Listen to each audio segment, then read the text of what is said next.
Naomi, Nadia, and I live here in Canada. I'm an immigrant from the Caribbean island, St. Lucia, and I have been in Canada for 20 years.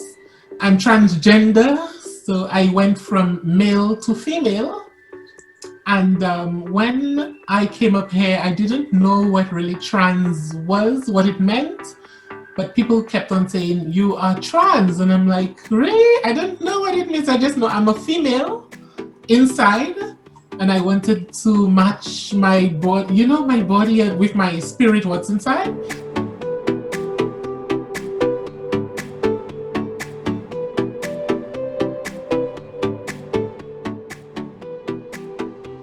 I thought that I would experience all the good things. Unfortunately, I ended up experiencing only the bad and negative side of being transgender. And a lot of negativity came after that because I thought it was going to be good. But what happened is a lot of men started sexualizing me and fetishizing me, thinking I have a big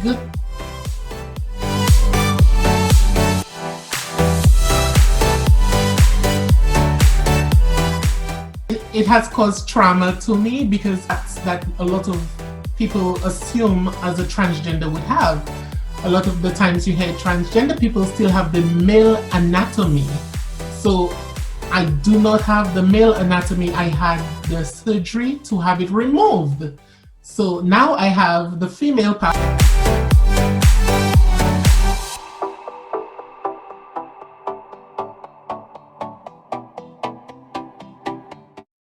So when I say I don't have that, it makes them very angry and they get aggressive and they don't like the fact that I cannot pleasure their fantasy. So when I call myself transgender, they get mad and they say you're not a transgender because you don't have. So for me, I still consider myself transgender because I was born with the male anatomy, but I have to tell people because if I don't tell people and I end up being intimate with any man, he gets really aggressive and violent, and they do actually kill us girls when we don't disclose the truth.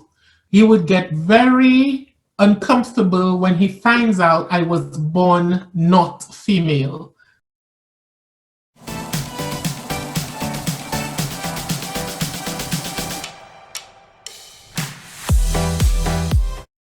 So there's a lot of trauma with that. So I have to all the time publicly tell everyone I'm transgender just because I'm protecting myself. I'm seeing it as a way to have immunity, to protect myself. Make verbal threats towards me. They make me feel bad. They call me disgusting names.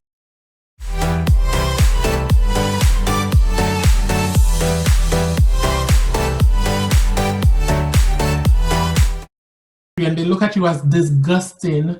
You're not a woman. You're less of a woman. You're degrading and nothing about you is good. So when you keep hearing that all the time, you kind of start believing it.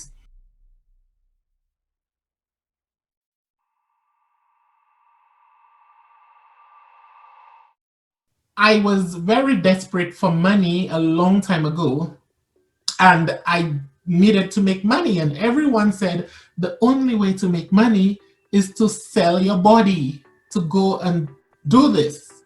So I did sell my body, and it was the worst experience ever because it has a trauma that will never leave you, and your picture is all over the internet for the world to see. And the men who did the video shoot with me, they promised me no one in the world will see that. So I trusted the men. I trusted them that no one will see those disgusting naked pictures of myself.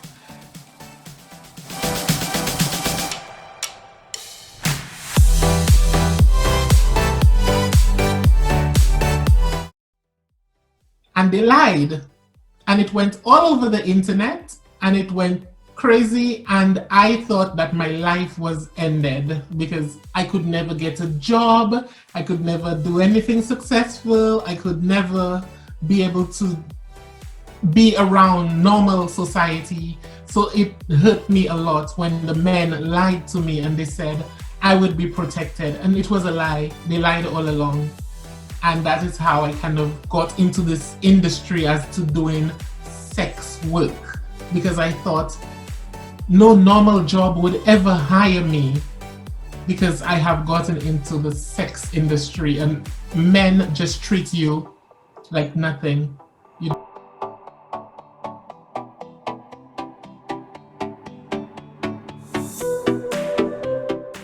I like to take the negatives and use it as a positive. So I'm a very creative person. So I love to take trash and turn it into treasure. So I think of that for myself too, because I say, if I see myself as trash, the men are calling me trash, I want to prove to them that I could be treasure. And when they see me looking like treasure, it shocks them. They don't understand.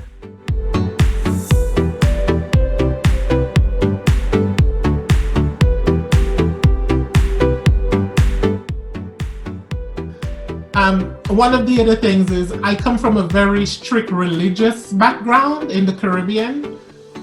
It's just customary. A lot of people in the Caribbean are extremely religious and into the church and the Bible. So my grandmother brought me up to be a good child, and I get that inner goodness from her spirit. If she's passed away a long time ago, but I still carry her with me. And every time I think of doing something that will degrade me, I think of her and I get better. I feel better, and I don't make the negative win. I always try and use the positive to kill the negative.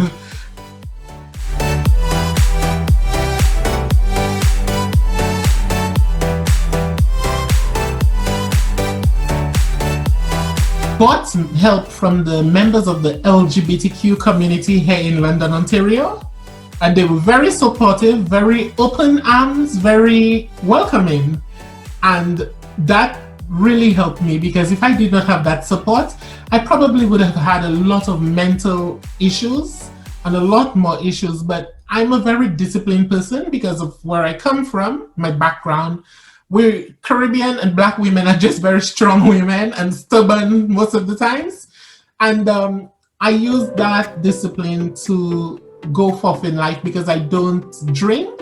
I have never in my life smoked cigarette. I've never in my life done any drugs. And I see everybody around the social groups are all into that behavior and that lifestyle. And I'm like, that's not for me. But yeah, but a lot of people don't like it when you don't do those things. When they see you as, oh, you must be a saint, you're so clean, you're so pure. They don't like that.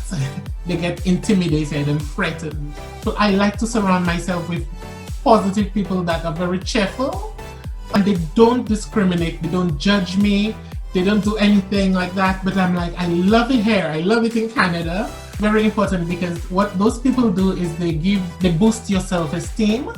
They make you feel like you could conquer the world. And you look at their story and you look at their life and what they have been through, and I learn from them.